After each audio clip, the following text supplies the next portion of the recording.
MMAWeekly.com, Eric Fontanez here with Brian Bowles. Brian, you're getting ready to fight Uriah Faber at UFC 139. Tell me about the matchup. What do you think, and how well do you think you're going to do? You know, as soon as I heard the fight, I knew it was going to be a really tough fight. You know, we both mixed it up well. I think it's going to be one of the toughest fights of my career. That's what I've expected. You know, expecting a war, and you know, I'm expecting boxing, wrestling, jiu-jitsu. I'm expecting a good fight. Now you're coming off a pretty big win, and you're one of the better bantamweights in the division, if not the world. How big is it that you guys are in the UFC since the WEC days?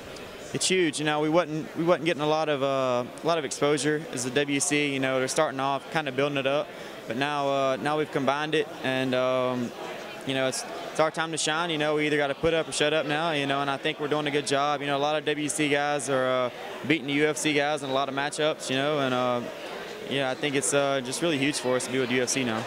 Think it's about time the little guys got some light? I do, man. It's we've been overlooked for a long time, you know, and I think it's time for us to shine now. Now, this fight obviously means a lot at the 135-pound division. Is there any extra pressure for you going into this fight, knowing that?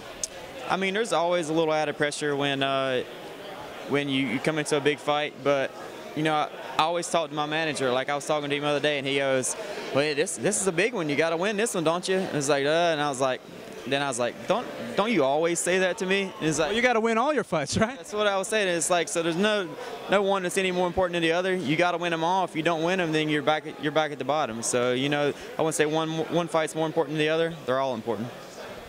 And at the top of this division is Dominick Cruz. Tell me about him as a champion. Do you think he's going to stay up there long, or are you the guy that's going to finally take him down? You know, he's already been up there long, in my opinion. He's 4 or 5 fights already. He's defended the belt. You know, he's got a hard style to deal with. You know, who knows who's going to beat him or win. But I think it happens with all champions. You know, you start to fizzle out. People start to like, catch on to what you're doing. You know, and I think that's slowly happening with him. Brian, thanks for talking with MMAWeekly.com today.